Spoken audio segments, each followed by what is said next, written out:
My name is Winona Bynum. I'm the Executive Director of the Detroit Food Policy Council, and I will be moderating this discussion with these amazing, amazing people that I get to work with.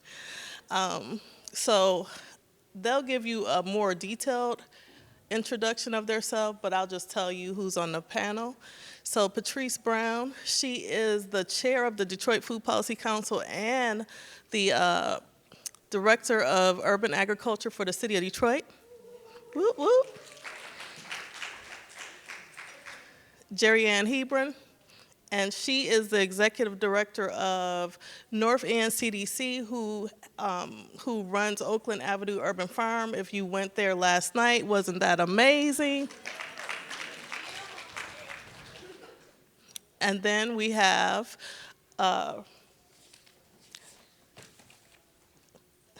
Renee Wallace, who I've known the longest, which is so fun. That's why she's looking at me. Renee Wallace, it's been a long, yeah. But Renee Wallace, she's the Executive Director of Detroit Food Plus, among many other things. And then we have next to her, Kimani Jeffrey, and he is a city planner for the City of Detroit. And last but certainly not least is Monique Carr, and she runs, I'm trying to get all the things that she runs, Deeply Rooted Produce, and she's on the Detroit USDA Urban Ag County Committee member. Okay. So I'm going to sit down here next to y'all, because I'm not going to stand up for an hour, I tell you that. And just to get started, can we just go down the line and tell me a little bit, so state your name again. I just introduced you, but state your name again. Tell me a little bit about your work, or tell everyone a little bit about your work, and what drew you to working in policy, or knowing the importance of policy. Good morning, everybody. My name is Patrice Brown. I'm a lifelong Detroiter and the new director over urban ag in the city of Detroit, under the Office of Sustainability. So y'all heard from our director, Tafira Rushton, this morning. She welcomed us. I am also the chair of the Detroit Food Policy Council, which Winona is the executive director over the Food Policy Council. What drew me into policy? I was 18, being like cultivated as a young person in the city, like from my parents, doing grassroots work. They were UAW members and Teamster members in those unions. So at an early age, I learned how important it was to be involved and engaged. When I graduated high school, I received the Coleman A. Young Foundation Scholarship, and that was my introduction to policy. Coleman A. Young was a mayor here in the city of Detroit during the 70s for 20 years. He's probably the longest serving mayor that we've had, to my knowledge. And he did start that Farm a Lot program, and I'm learning more about what that program meant, but he was my introduction into policy because that foundation required that we be active in our space and in our neighborhoods, and to give back to our youth as we excel in the space. Now, I didn't know specifically that my policy interests would turn into food policy, but I'm actually happy that it did, because it brought my interest as a young person full circle. I wanted to be a nurse. When I was in high school, I attended Crockett Technical High School, which is a vocational school here in the city of Detroit, and it had everything to do with health and wellness. And so we've heard today from speakers connecting food to health and wellness. And so I found my home and what I want to do for the rest of my life, so I'm really happy to be here. Thank you. Peace, peace. Jerry Hebron, Executive Director, Northern Christian Community Development Corporation, and I run the Oakland Avenue Urban Farm with my husband in the North End, and thank you all for coming, those that were there last night. God, when I think back looking back through the years, I've always been this person who had a lot of questions and was calling out inequities and things that just didn't look right, feel right. But at the same time, wanting to not only call them out, kind of look for ways that we can actually, turn those situations around to a benefit. And so I would say I had a spirit of collaboration in the midst of the work. I come from the court system, so 30 years in the court system, kind of working my way up through that system. I sued them 3 times because of things that just weren't right. But then, even with that, found a way to bring equity and balance and change within the system and retired, honorably.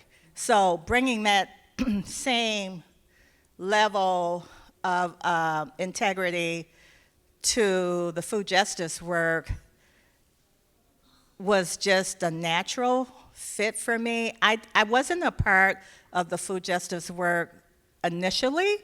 I have to say that I was a person living my privilege. And then suddenly I got shocked coming back into the neighborhood that I work in now and live in, where I saw that people really didn't have options when it came to food. And there were things in our community that was not being addressed, but people didn't feel like they had a voice, to call these things out and to bring about change. And so that's really what started my work in the food justice movement, just like, no, everybody has the right to food that is good, and we need to have some dignity within our community, and so we're going to rally the people together, and we're going to get it done. And so that's what we did. We took it to the street, and in doing that, we were able to make some difference in terms of how the community felt, but bringing people together, especially during COVID, we got the attention of the city, and that allowed us to take it even to another step on the policy side, saying, hey, you all need to be talking to us, you need to be working with us, and I feel like that's how I got into that policy side of it. And then when the USDA Innovative Productive Committee announcement came, we rallied, I think it was 15 leaders in the city. Renee was one of them, Winona. We got on the phones, we put our heads together, wrote the letter, and next thing I knew, it was me. I wasn't thinking it was going to be me, but it was me. And so here I am. Right. Hi, and good day, everyone. I'm Renee V. Wallace, and sitting here, I represent Food Plus Detroit. It is a nonprofit organization that not only focuses on food, it's systems. It's all the related things, because food doesn't stand by itself. Food is dependent on all the resources necessary, the land, the water, the air, now the climate, and everything else. And I come from a body of work. I've been an entrepreneur for a really long time. And I think all things systems. It's all about the connections. It's about what's connected to what and how does it work and why is it like that or why isn't it like this. And so like Jerry, I'm always the question person. If you're trying to do it the same, don't even invite me, because we really should be doing most things better and different. So I kind of wandered into this food system space. In 2008, I began working with an organization on the east side of Detroit called Genesis Hope. And my dear friend, Janine Hatcher, had recently found out that she had she had lupus. And I told her everything is related to what you eat. And so, the transformation in a friend's life brought me into the community space. I had been in food personally, but I hadn't been in food and community. And so we started a youth program to teach the young people how to grow food. We did a compost system. We did it all, standing on the shoulders of Gerald Hairston, who was one of the absolute pioneers of urban ag, here in Detroit.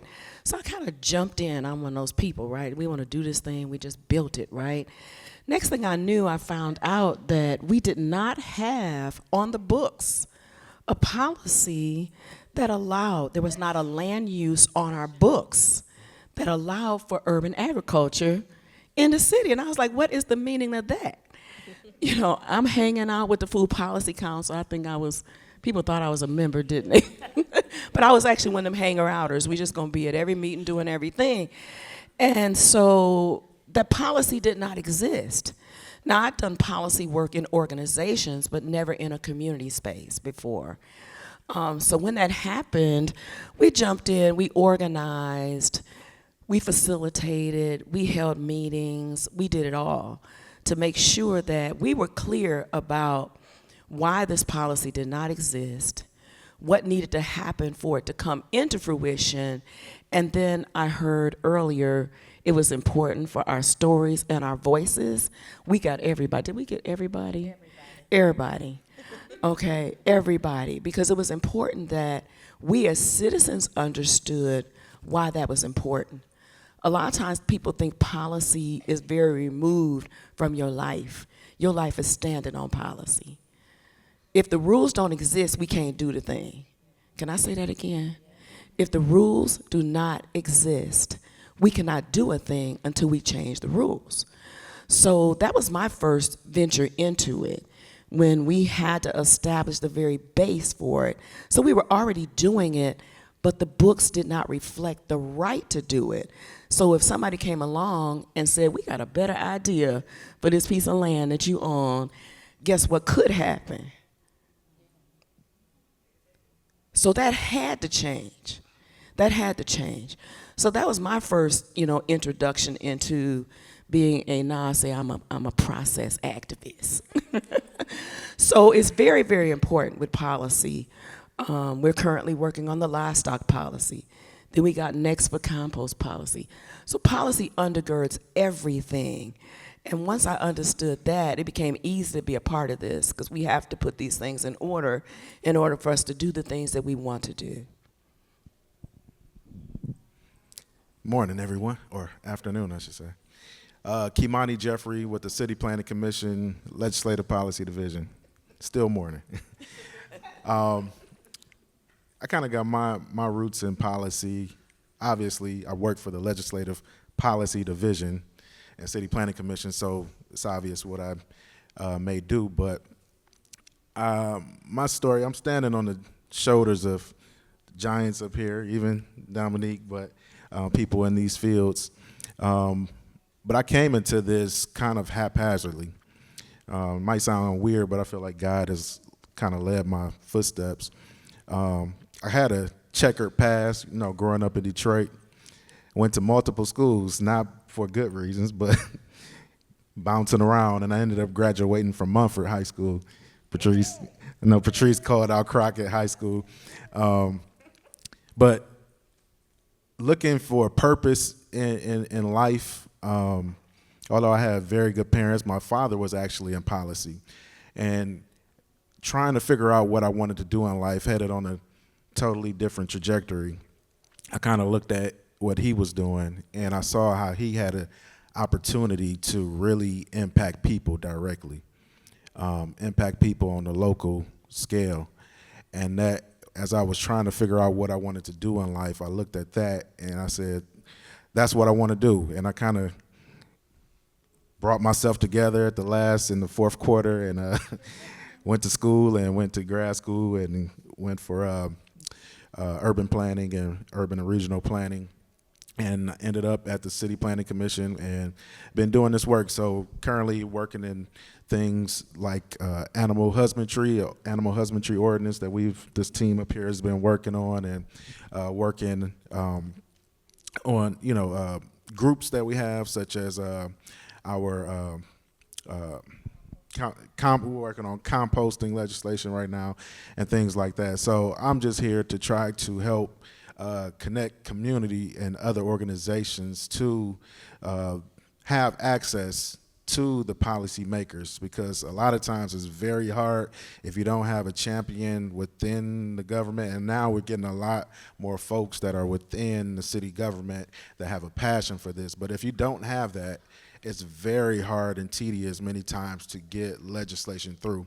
And like Renee said, it's many times people can get something done, but those are the one-offs. You have to be very talented. You have to know what you're doing. You have to have the resources. But when you pass policy to support the initiatives that are currently happening organically on the ground, then it becomes much more widespread, where you'll see it flourish versus having to really push and go through hell to get things established and get things done. So that's why policy is so important to me. Hello. I'm Daz Monique Carr. I am a bunch of different things, but I am mostly a change maker in the way that I challenge the stuff that already exists. I got into this work over a $2 pack of seeds. I am a transplant from New Jersey, and I came to Detroit off a track scholarship, and studied exercise and sports science, and I learned about the things that fuel our body. So then I started learning nutrition and food science. That took me to Keep Growing Detroit, learned about all the things growing, learned about food sovereignty in the way that we can control what we eat, and I was addicted after that. And then in the midst of about 10 years, I realized that what I know now is that the summary of what happened in the last 10 years is that everything is always free and available to us. We just have to put the sweat equity in to make it kind of come to the surface. And we typically, genuinely always have what we need. It's just not visible just yet, or it's not understood just yet. So I understand that now, and now we're just connecting the pieces. On the community end, I'm a zero waste mobile. Well, I have a zero waste mobile grocery store that helps remove the waste from the farm aspect and help people deliver and distribute their produce. But then on the USDA side, there's a lot of different programs that are already existing. We just now have to connect the farmers to them and connect the people that are growing and don't even know that they're farmers yet. So I'm the kind of bridge between the farmer and the USDA in the current role with the Urban County Committee on the east side of Detroit. And I feel like a lot of this stuff is important because we typically don't see what's going, like the people that's doing the work typically don't see what's going on behind the scenes and why something exists, for like why it is what it is. So I'm kind of a translator in that, and I see that's why it's really, really important, why policy is very, very important. I love that. And so there was a lot in your introductions. In fact, I think some of the questions that I had, you have answered it, but we're going to touch on them more. But I love how how the importance of exposing our youth to policy, and that all paths and food touches so much. Myself, I'm a registered dietitian, and I came to this because I thought I was going to talk about what to eat, and then I'm like, oh, people need the food to eat, and we need the policies to get it to them. So it's amazing how all different paths people can see the need for policy. You touched on this a lot, but is there one particular policy that you've been involved in that you really think changed the landscape of Detroit or beyond? Anybody want to take that first? Urban Ag. Yeah. The Urban Ag. Yeah. Yeah. Oh. I think we would be hands down Right. on that the urban ag policy had the biggest impact yet. Now, we still got more to come, but it laid the foundation, right? Because now everybody could grow. We could protect our rights to grow.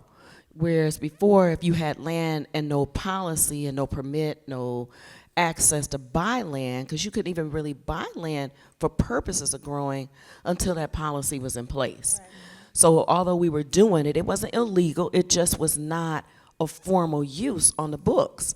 So by far, that policy really laid the foundation for everything else, that we're doing.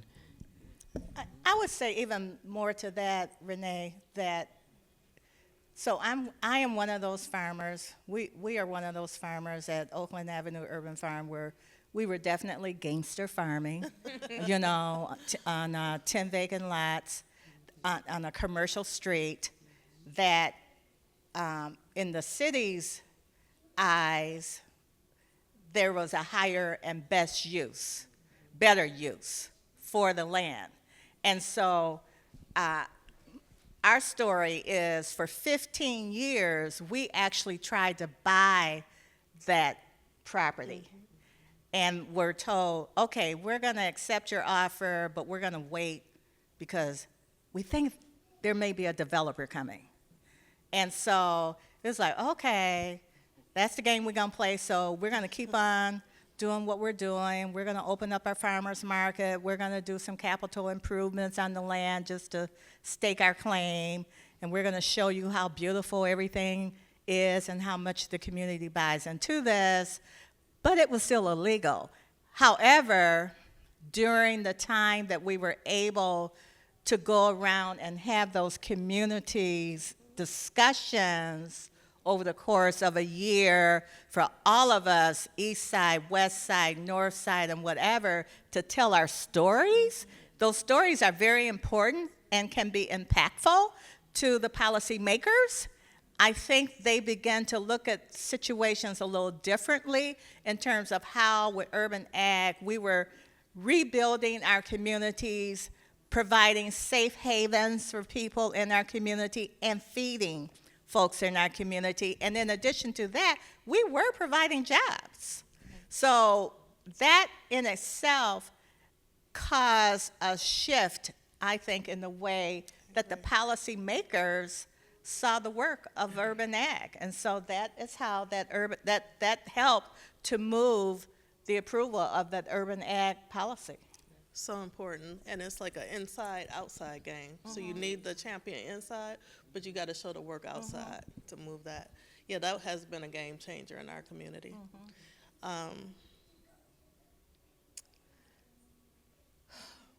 What are some of the ways you've gotten other people involved in the work and to see that policy is important? Ms. Jerry. Well, you brought it up, Ms. Jerry, farmers markets. We can get a lot of people involved in what is happening in the urban ag space and just the ag space in general. You might not be a urban ag person, you could be a rural ag person, but farmers markets is a place where we can kind of bring together people in one place and kind of show them what's available to them locally.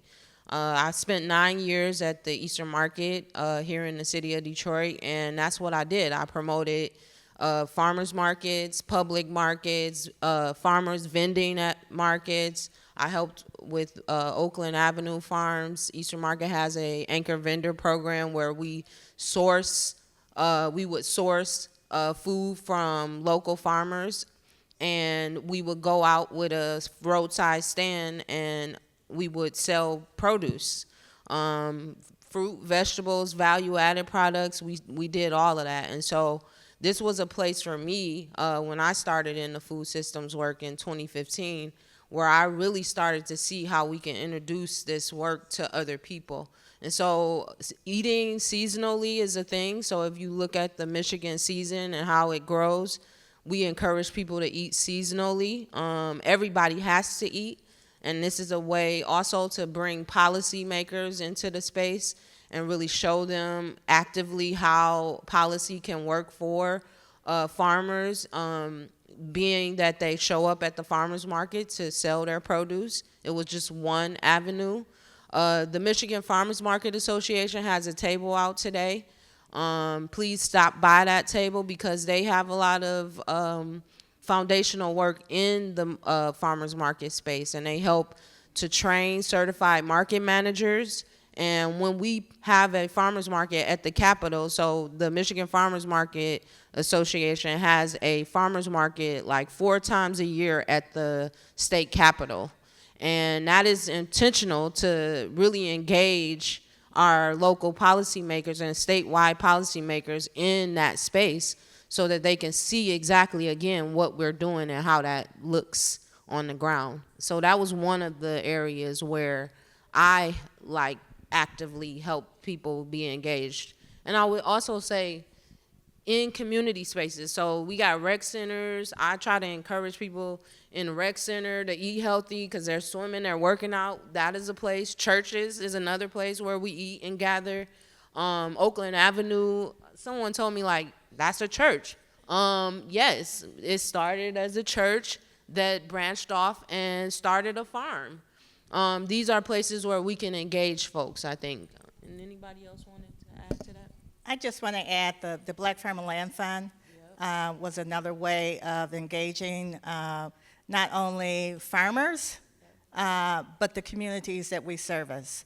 And doing that, through that engagement process, we have been able to bridge relationships with the Detroit Land Bank Authority, with the Office of Sustainability, with the Planning Commission here, as well as Farm Service Agency, which I sit, at that state level, helping to, raise awareness of what's happening in Detroit, and even at the county level, which is where Dasponica is.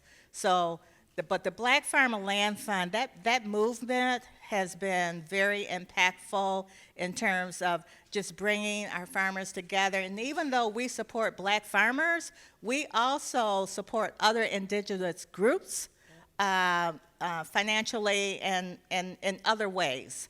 And that has trickled into our community. Before step back, so how many people are familiar with the work of the Detroit Black Farmers Land Fund? Okay. Woo. Sweet. Okay. So it's 60%, 70% are for those 30% who have not been. Can you tell a little bit about that work? Sure. So 3 organizations came together in 2020, Keep Growing Detroit, Oakland Avenue Urban Farm, and Detroit Black Community Food Sovereignty Network came together to raise money collectively to assist Black farmers who were struggling and were very much land insecure.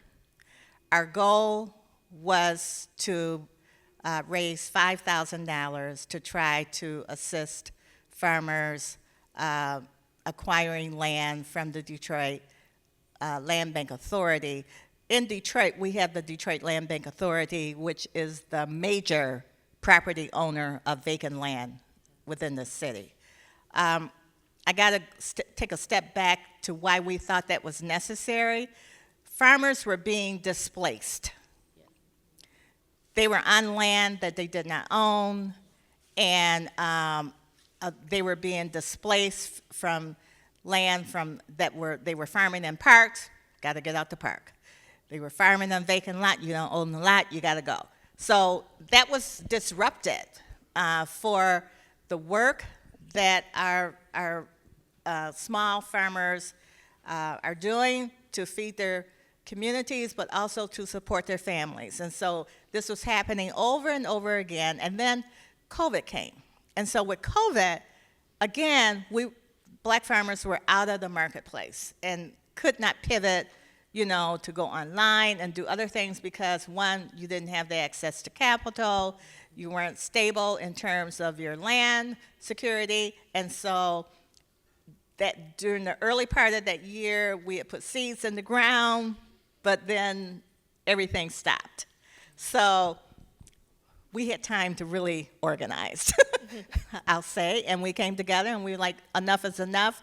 We need to come together and figure out how to help our black farmers become land secure. That was the goal. And so we said we're going to raise $5,000 and see how many farmers we can support. We ended up raising $65,000 within a 4-week period of time. Juneteenth, we had over 40 applications for our fund, and we divvied up that money, and we started making awards to our farmers to make the purchases of land. And that is when we were able to assist the Detroit Land Bank Authority to help them figure out how to even do this. They didn't really know how to, they didn't have a process in place to really make acquisitions the way that we needed them to. And so we were able to help them form the policies and develop the systems and kind of work through the kinks of those acquisitions. So that's kind of how we started. Today we are 4 years in. We just, Juneteenth of 2024, announced our 4th year. We have 100 applications, okay? We have 100 applications that we have to vet because we said our goal was only to support 40. So we have 100 applications that we got to figure it out. But the fundraising has been tremendous. We've raised over $1 million in 4 years, so we're doing really well. And at that point, we've been able to provide money for land acquisition, infrastructure, and professional development. So That's really policy in action. Policy in action, really. Several times folks have mentioned the land bank, the Detroit Land Bank Authority. And I want to say that one of the things that I learned, right, because we're paying attention to what's happening in front of us, right? We're like, we got to say something about the policy. We got to get people out. One of the things that I learned in the process is that it's one thing to pass a policy. It's a whole nother thing to operationalize one. And what I also learned was that the operationalizing doesn't begin after the policy's passed. The operationalizing has got to happen while we're building the policy. You know, I learned that hanging out with Catherine Lynch Underwood when we first worked on the beginning of the work on the livestock ordinance in particular, and now working with Kimani, that our voices are equally as important because the policy itself does not only govern what happens in front of you, it also governs everything that happens administratively to have the policy work. So all the stakeholders who work in stewardship, I like to say our government works in stewardship, because don't we own this stuff? But they operate as stewards, right? We have to be very clear working with folks in how things are going to be implemented. And if we wait until after the policy is written, then we're playing catch up. Yeah. You know, we're chasing that. I learned that when we did the ag ordinance. It was like, dang, we passed it, happy dance, but then we got to operationalize this thing, and it took time. It took a significant amount of time to unravel things in systems around where land was owned to get it to a point where there was clearer access, easier, emphasis on you know, we still working it out, right? Yeah.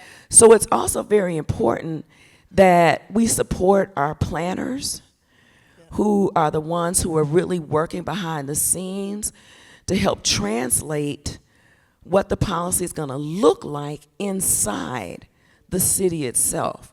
Because all of those departments have responsibility. Those departments that have responsibility for carrying it out have to figure out how they're going to carry this policy forward. What changes do they need to make, you know, so that when we pull the trigger, that it's not, that we're doing it in a way that you're actually going to see the effect of the policy, in front of us. So we have to support our planners, as well, because they work hard to make sure that what we want to see happen can actually be facilitated, by our city. That's important, and that's not just on the city level, but on the state and the federal level. Some of you probably have done some work around the Farm Bill. I know I have, everybody on this panel has. And once you get it passed, then you got to make sure it's administered properly, because it won't work otherwise. So that is a very important part. Do you want to add anything to that? Come on. Yeah, very quickly. Thank you, Winona. I think a lot of times when you're on the outside of the city or the state or the Fed, people look at the city as a monolith, like everybody's just, working cohesively together, but really everything is siloed. And sometimes even things people think are sort of happening in a conspiratorial way is actually just a matter of people not talking to each other. And so as Renee is talking, it just sparked my mind as, we're saying one thing in the policy or the ordinance that we're crafting, but what does that mean when the buildings department has to carry it out and go out and inspect? What does that mean when it's being reviewed by the planning department? And everybody has a different thought of what this same language means. And so that's why in recent years, I think we've been doing a much better job with bringing the community together with the people that are crafting the policy, with the inspectors. We have a land-based projects group right now, and that's bringing us all together where we have community folks, we have the city and all of the different departments, all in one virtual room or physical room sometimes, all together talking about these things, because what you think this means does not mean the same thing for this person, and really talking out, getting into the weeds helps that process and the final product so that it actually works. Because if it doesn't work, if it's a different thing in this department's mind than this department, then it's going to crash and burn. But once we work together and work out all of the kinks, you have a much better product in the end. That's so important. Let me ask you, so a lot of times I know, and I know you have heard this, when people hear policy, they gloss over. They hear politics, they hear hard, they hear I don't want to do it. So how do you bridge those gaps? How do you really show people how important it is to the work that they're doing? I mean, and it's specifically like agriculture and beyond as well. I'll speak. So we work, some of the policy work I primarily work in is zoning. And I find that zoning is not sexy. People do not care until it comes to your backyard. And then people become the most passionate people you've ever seen in your life. But until then, it means absolutely nothing until they get that notice in the mail that there's a public hearing on such and such, A, B, and C. So we've been trying to make zoning, zoning simply put is it's the rules for what you can or cannot do. So we go around the city a lot, doing engagement work, and we ask, so who does zoning impact? And it shouldn't be one hand in the room that's not raised, because whether you're a renter, whether you're an owner, no matter if it's a business, industrial, residential, everybody is impacted by it. And so we try to find the language, like planners have planner jargon, and I think every industry does. Healthcare, whatever industry it is, you got your own nomenclature that you use amongst your colleagues, but you got to bring it down to people, not even bring it down, but if I'm not in this industry, I don't use that language. And so we got to find language for the average person to be able to talk in the language that they use on a daily basis. So instead of saying zoning, you could just say this is the rules for what you could do. Just making it plain speak, and also getting into communities to find out how they what their terminology is for what we describe, and then using their terminology in meetings and community engagement and things like that. Yeah, I was going to say the same similar thing, is that you connected to what people understand about what they're doing. So you're doing X, then this is what the policy says, or this is what these words mean, so that when you hear it again, it's like, oh yeah, I understand that, right? You know, so you don't necessarily care about land use. What you care about is, in this area, in my neighborhood, I can do this. That's land use, right? We have to dictate, you know, what land use is, what's applicable. So doing the translation is really huge. You know, we have to translate it, but also tell people what it's going to look like when it shows up in policy. Otherwise, they don't know that what they told you actually is in there, right? So you still have to hear the language, translate it, but then also tell them what the policy language says, so they know when they see it, oh yeah, that's what this is about, and it's covering everything that we were concerned about and what we care about, right? So the translation has to go both ways. I'm a big proponent to tell people them high-tech words along with the everyday words, because it makes a difference. When you show up, it also builds confidence that I know some stuff, and people need to know that everyday people really understand these things, but we gotta be bilingual. We gotta be able to go back and forth, right? Yeah. And I'm kind of going to reiterate the same exact thing in different words.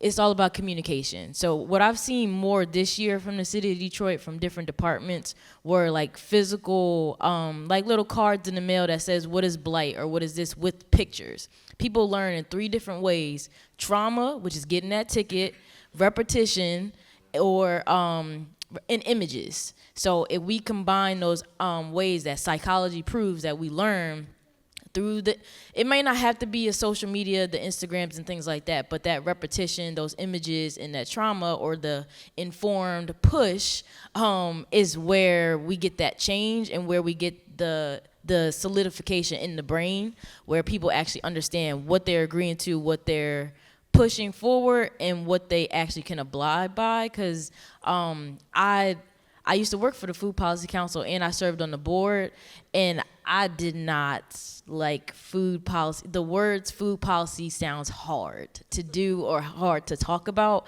and I didn't want to get involved at all. But the people that were already on the board saw something in me that was like, hey, you would do great at this, and that was that push.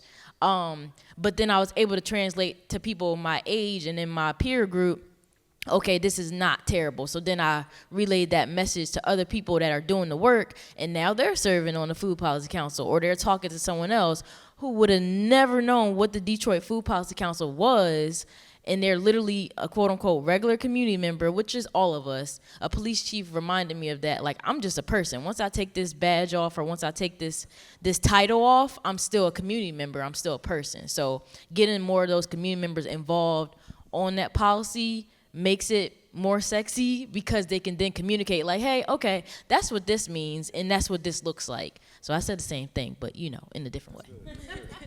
No, that was important. Thank you for adding that. Related to this, okay, so policy, once you got them hooked, right, and they're not afraid of it anymore, policy is long. So most of the things we work on, it takes years, and then it moves quickly, right? So how do you keep people engaged? What are some of the things that you've seen that help people stay engaged in the process and not get discouraged? Well, I'll say from the USDA perspective, we've had a bunch of meetings they've made us know from jump, all the way from the state level, this is not going to move fast at all. A lot of people say, hey, these people are in office. On the surface level, a lot of people see, okay, this person is in office, this person just got elected, all these things, okay, let's move. But then some people don't even know what their job title is yet, like what that actually means. Like, and it literally takes them maybe 3 months to 6 months to even understand what the heck they're doing, full-fledged, to be able to articulate and disseminate the rules of a program. So, yeah, because I'm like, there's more to that, but I'm going to pass it off of that. One thing that we do, so I sit on the Food Policy Council as well, and I've been there for probably 7 years, probably now. I think it's like a 6-year term, but I won't tell nobody. I don't mind being there because I like policy, but like Des is saying, we have bi-monthly now. We changed the cadence of the meetings to from monthly to bi-monthly. So every year we get to decide as a council how we want to have the cadence of the meetings. And so we do that. Now we have them bi-monthly, but I think it's important to keep people engaged in that way. Is like inviting them into your spaces, feeding them when they come, or what I learned from the Black Farm and Land Fund and Tafira Russian in the room, compensate people for their time to come in the room with you and to spend time. Yes, I am Patrice. After I take off these badges, I am Patrice, but I am also a mother, a wife, a community person in my own neighborhood. I'm seeing things in my neighborhood that I also want to change and leave my neighborhood better, like Rosebud said, than when I moved into it. And so I am a farmer myself. I farm in the city. So I keep my neighbors engaged by doing that, by farming and bringing that urban space or that urban ag space into the community so that they can have somewhere to come and talk to me. And then I can say what I want to say, like, do y'all know about SNAP, Supplemental Nutritional Assistance Program? They might not know SNAP, but they know EBT. They know the bridge card and how it looks. So then I get to kind of talk with them about what policies are connected to that EBT card, that bridge card, or if they're a WIC recipient, I get to talk to them about how that correlates with the policy at the federal level and in some cases the state level, because we have double up food bucks. And so we're introducing people and always keeping them engaged by meeting with them, compensating them to bring them into our space in some cases if we have the funds to do that, and then feeding them. Like we have to eat together and have some hard conversations. We not all the same color. It's not we're not all gonna think the same exactly, because we don't come up the same. But if we eat together, you will find out a lot about people. Okay, you will find out how they eat, what they eat. You will also find out a lot of passion. Sometimes people are sharing recipes. I've been in the farmers market where cooking demos are bringing people together, and that's a space where you can introduce policy there. A lot of times people don't think that way, but that's what I do so that we can keep it authentic, in my opinion. Exactly. Anything else anybody want to add on that? I just want to add that the incentivizing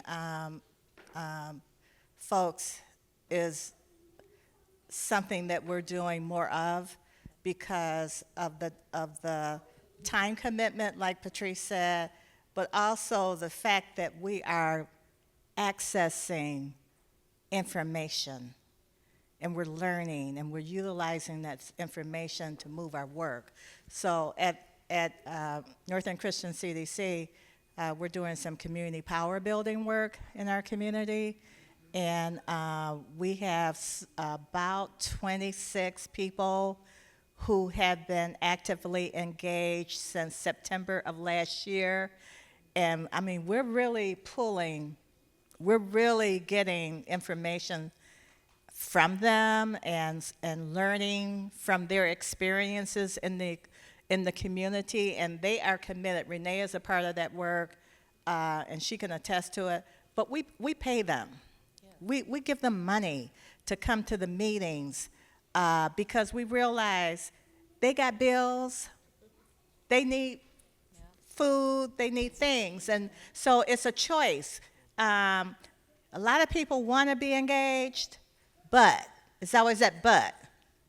So you got to make a choice. So this is a way to help them kind of make that choice and stay committed. And we do it with the Black farmers. We do it with a lot of them. And it was a decision for us that we made last year after thinking about it, because I get paid to go around, to travel around and talk and to be in meetings and things like that, right? How can I ask someone else to come in and do the same thing and not recognize that capital input from them? And what I would say about that, and that has definitely, it makes a difference. There are those who will typically step forward. You know who your neighbors are, the ones that are going to show up, right? Those are the folks that are the core. They step forward every time there's something that needs to be done. So being able to create those kind of systems where when we're doing that kind of work, it's already included. You start to consider that already out the gate, that there's going to be a core group of people who are going to come every time. They're going to be the ones, right? The rest of us going to come when they say come, we about to vote, come, we need to hear your voice. But it's that core group that's really critical that we support them coming again and again and again, because they're making the higher investment of, of their time. And as Patrice said, when everybody shows up, we all got to eat. Everybody eats, right? So we need to make sure they got good food. Is that right? Good food. When we show up, you want them to come back, serve good food.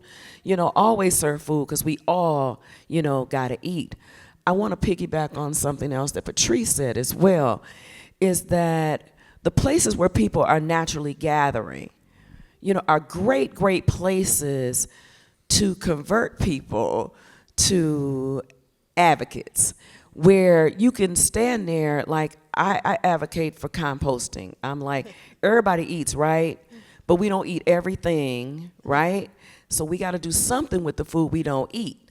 So when I get you there at that little stand, at the farm stand, or anywhere else you encounter me, I'm going to talk to you about what happens to the food that you don't eat. And so look for those conversations. So if they're hanging out at the farmer's market, have the conversation, because we eating, but we ain't eating everything. I know how to run that conversation, right? So engage people wherever they are. Wherever you eating, we can be talking about policy. Wherever we're eating, you can just slide it right in the conversation. Did you know that it was very important, Kimani, that you not throw the food that you didn't eat in the black can? And you look at me like, really? Why is that important? So then I tell you about them 90-degree days and those days when it is flooding our streets and our neighborhoods. Why, if you decide not to put it in the black can, we can slow that down. Now I got your attention. Now I can tell you about the policy that we're working on. So you got to tell some stories that relate to people everywhere you go. Everywhere we eating, you can do policy work.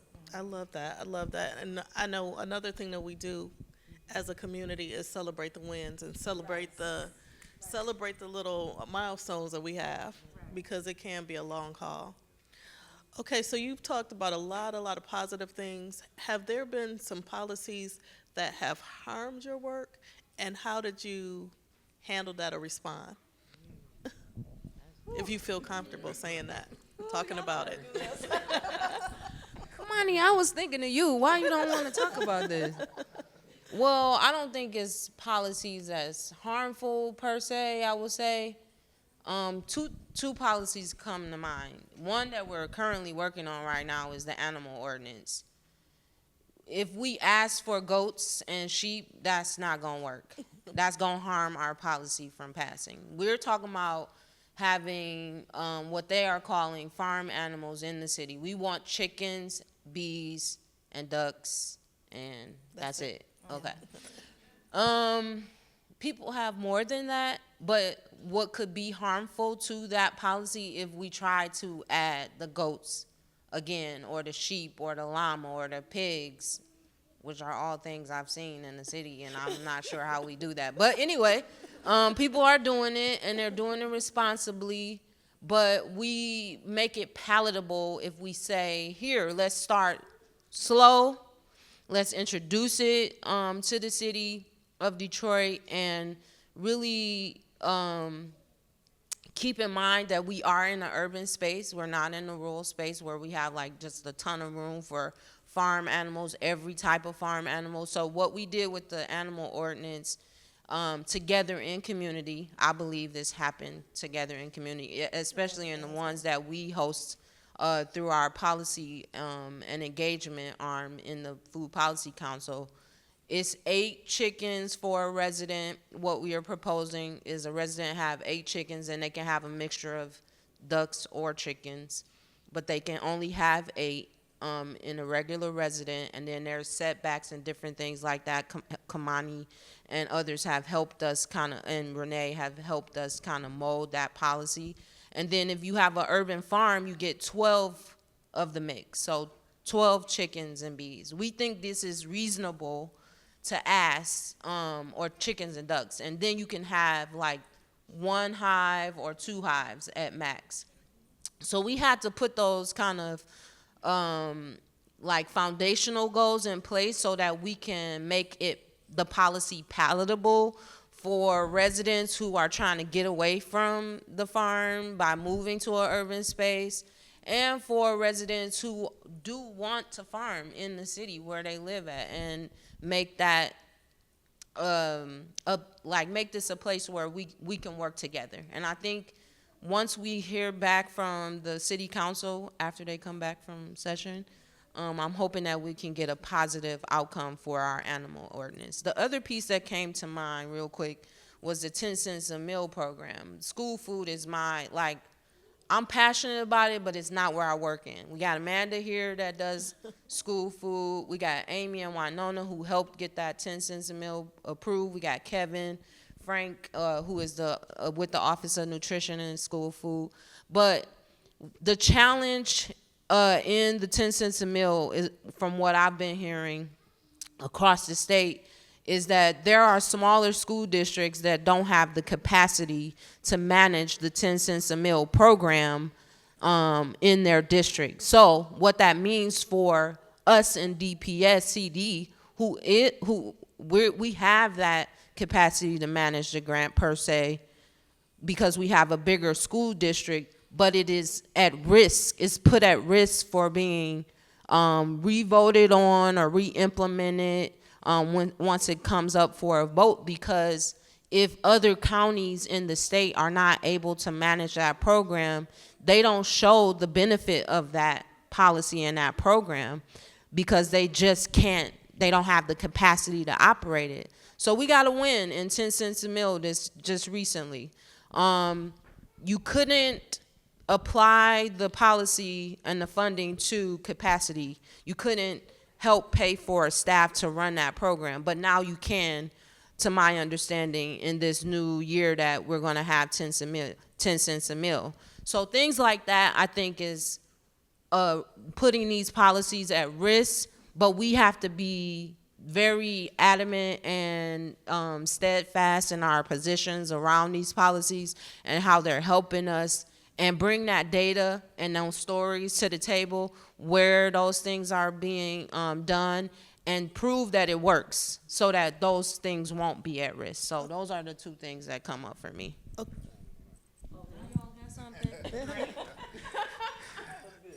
Patrice spoke so brilliantly that it triggered something in me that, in Detroit, so we work in zoning, right? About 65% of the land is zoned for single or 2-family housing. I believe the percentage is about 38% of land is vacant or underutilized. And so that's a lot of opportunity for productive uses, for land-based projects. But if the policy is not in place, that leaves all of this land basically unusable, because in some instances there's things that people want to do that's not permitted. And so that's where land, the policy can be harmful. As you heard from folks today, until the urban ag ordinance was passed, there's many things you couldn't do. Patrice spoke to the animal husbandry ordinance. We had to start very minimally, because some people do, there's a small but very vocal opposition. And one person actually said that you're harming me by proposing to allow certain farm animals. So we have to take those voices into consideration as well, and that's why we started minimally. Before, there were goats that were included in the animal husbandry ordinance that was removed to get us to a more central place, something more palatable, where our legislators can support the policy, and also taking into consideration those voices. One thing that I'll say this and I'll be done. We did include an exception clause in the animal husbandry ordinance, so it does leave room that people could propose something outside of the boundaries or the framework of the ordinance. You can propose something more creative, but it has to undergo a conditional or special land use hearing where the city folks review it. So it's not by right, but it does leave some opportunity for some more progressive type of ideas and approaches to keeping animals. Now, something he said triggered me. Okay. So, I'm gonna ask for I'm gonna ask for a volunteer to, if anybody in the room has questions, would somebody help me pass the microphone around? I have a volunteer. I can help. Okay, thank you. Thank you. So, Kamani triggered something because we're asking about, how policies can be harmful. Some harm can also be relative, and it may not be a direct correlation to the policy itself. Kamani mentioned that as we've been working through the livestock ordinance in particular, we have a particular zip code in our city which is like it's the highest environmentally impacted zip code in our city. I think it's the 5th or 6th highest in the state. That's significant. So when you show up and you talk about making change in areas that are already undergoing, a lot of burden, right? So when you bring something sometimes and you're bringing it while you're thinking of it in the general sense of citywide, the positive implications, there are those who may be overburdened with a number of other things that will create a different reaction to what it is that you're proposing. And so in this particular round, one of the things that stands out for me is that the engagement conversation does not end with the passing of a policy. When you already know that your neighbors are overburdened, then I'll speak for myself, I'll use my own voice, that you can take a personal responsibility for being neighbor, to come alongside and say, how can we work with you to make sure that this policy, though it be good overall for everybody, we work to make it better for you also. Because if you're already feeling overburdened, then you're going to feel a certain way about this, right? So some additional love, I'm going to say that again, some additional LOVE, showing up and helping support, assist in how does something that is overall good also be good for those who are most burdened in our community. I think that comes with part of this work. And so the conversation does not end when the policy is passed. We still got to be neighbors. We don't need to be standing on two opposite ends of something. We can come together. Okay, I want to get the last 10 minutes. If anybody had any questions in the room. I did have one. Okay. The girl with the mic. Okay. That's why I That volunteered. was smart. Thank you guys for being here. This panel has been awesome. My name is Cheyenne, and we came all the way from Vegas to be here. This is awesome. Loving Detroit. Loving Detroit. So many black people. And so I do have a question. Being from Vegas, we are historically a transient city. People come and they go all the time. They're just now starting to stick around. So in the development of policy, I wanted to ask you guys, when you're thinking of things or wanting to write them out or getting these ideas down, are you making them very broad or very specific? Are you making them with wiggle room? Are you making them with the anticipation of who may come into office? Those who all gonna be there. I need to know that the people who are going to inherit these seats are not going to mess with the things that we have already established. So is that something that you guys are intentional with and cognizant of, or how do you even start that process? I'll mention briefly, from my perspective in the different meetings that I've attended, from the animal husbandry to the the local city councils, and the Food Policy Council, we do, the Food Policy Council itself was developed with longitudinal, like, thought in mind, thinking of those who wanted to be, who it would affect long term, and then the people who were participating had a wide variety of experience to be able to put those perspectives within those policy developments. So I think in the long term, we, like, to answer your question, I think we thought of the long term broadly, but we still had to be specific and work around what currently exists and what rules currently existed too, and how the city, well, hopefully in alignment with what the city has a goal for too, because the goal, from what I understand, is the goal of the city is to bring more people in there to stay and bring, what is that, produce tax dollars and all that stuff, so the city is maintained and sustained. Yes. But all the midst of how it would affect is another thing too. I would say we tried, your question hit a few different points, but so I'll try to answer. But from the city's perspective, I think we try to start broad, and we try to hear, in most instances, we try to hear, I can't speak for every department. I talked about the silos, but we try to hear the broad spectrum of what people want to see in a policy. And we try generally to create working groups. So right now we have a couple of different working groups for livestock is what's on the table right now, so we keep bringing it up, animal husbandry. So we have a couple of, have a working group with the animal keepers. We have an internal working group with city folks. Sometimes they correspond together. So we try to bring all of the voices together, because what you don't want to happen is you get to the end and you say, oh, we should have added this.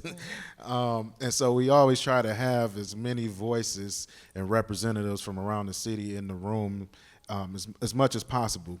Also, what I find is a lot of things they happen within city government, but it may not necessarily be codified. There's even like plans or neighborhood plans sometimes that neighborhoods come up with, or other plans that are just out there. They may be implemented to some degree, sort of organically, but a lot of times people don't recognize until it actually becomes adopted. It doesn't really mean anything, because if an administration changes, if a director changes, if certain staff turns over, that stuff can go away overnight.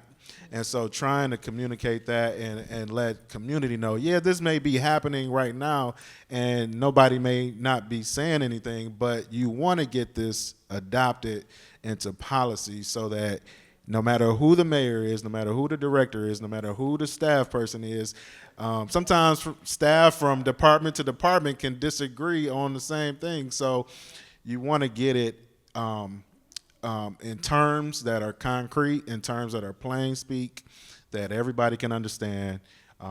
That's what we generally aim for. I hope that touches on some of your questions.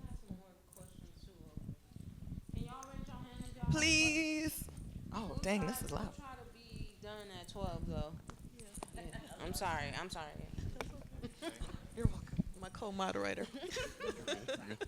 Hey, my name's Marcus. I came from Oklahoma City. Yeah.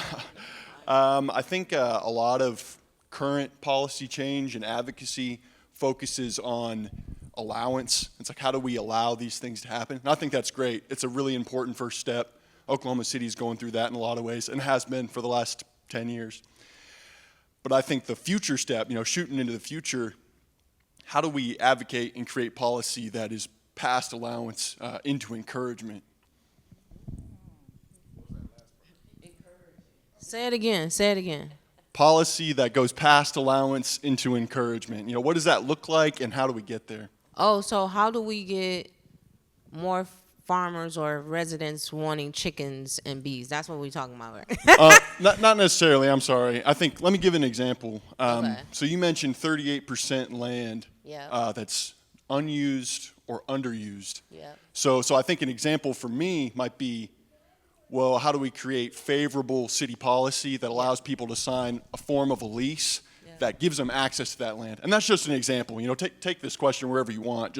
But how can there be policies that create opportunities and encouragement for urban farmers?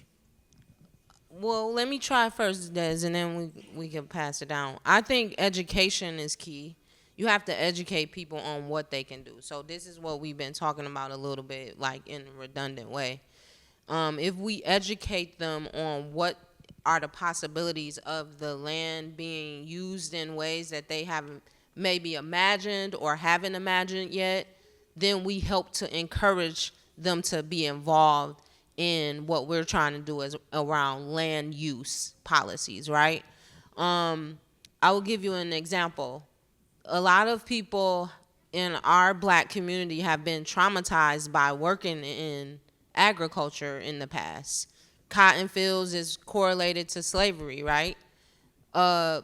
We are having a hard time getting young people to say yes to farming because they see the trauma that happened. They probably feel that in some cases. We all probably have felt that in some cases. How do we encourage them to look at it as what we've been talking about here? Health benefit, economic benefit, beautification of their neighborhoods and actually repopulating some of the neighborhoods that's been divested in. We have to spend some time in educating our folks and helping to encourage them to do it this way. And now it's a healing space instead of a place of trauma. Exactly. And so to double check, you said how do we move from allowance to encouragement, or what was that last word? Yeah, encouragement or incentivizing, urban farms. Incentivize. So I think from an outsider looking in, I can't speak on behalf of, the city or anything like that, but I think it has to be mutually beneficial. So like if the city gets its people, gets its tax dollars, all those things, it gets paid, and then also the community members have their benefit to where, okay, I'm able to grow my food, I'm able to maybe distribute it, host a farm stand on my site, whatever, not necessarily whatever we want to do, but like in the lines of specific boundaries that are equally communicated, that's where we can allow or we can encourage more things to happen. So there's infinite possibilities within agriculture itself, from growing in shipping containers to growing aquaponics, fish, all the things, gardens, whatever. When people are actually showing those examples, sometimes whether they're legal or not, they serve as an example for what can and cannot do, what is possible. Sometimes it does take that person to push that policy because they just have an idea or inclination from their ancestors or whoever that says, I need to do this, I must do this, and keep pushing forward until somebody tells them, oh, you can't do that anymore. So where we meet in the middle between allowance and encouragement is how we come together or something. And if I could add to that, I just want to give a shout out to Jai Singletary from President Pro Tem Tate's office.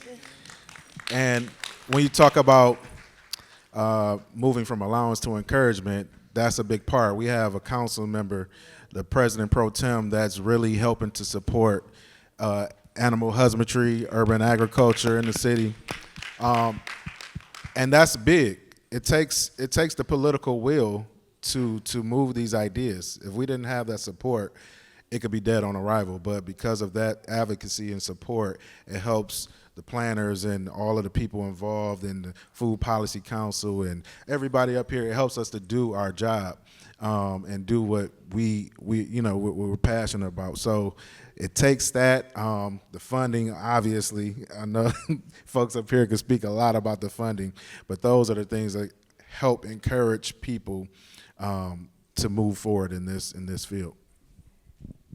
And I just want to add one little thing, and it's the master planning. Yes. So in Detroit, we're going through a master planning process in a lot of our communities. What I have noticed is, like, we have a new project manager for my district, my community, and our project manager for the Planning and Development Department of the City of Detroit made a point to come and spend time with me at my farm, walking my farm, looking at the space, seeing how we utilize the space, how people access the food, how many people we're employing, and things like that. And it was a learning experience for her, but it was also, you know, taking this information back to where she works to include this in the discussions that they're having behind closed doors about urban farms in the city, how they're beneficial or not beneficial, you know, could be either way, to the master planning process.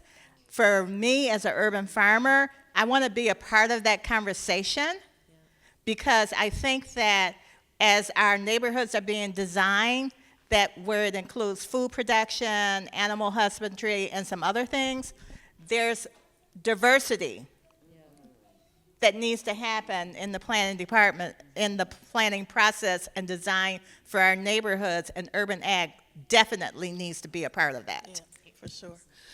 Well, that was a great way to finish this panel. It definitely does need to be in every neighborhood. That's what we're striving for, growing in every neighborhood in the city of Detroit. Thank you so much. You could see that this conversation could have gone on much longer. So thank you for hanging in with us. And if everybody will be around during the conference if you have other questions that didn't get answered. Thanks so much.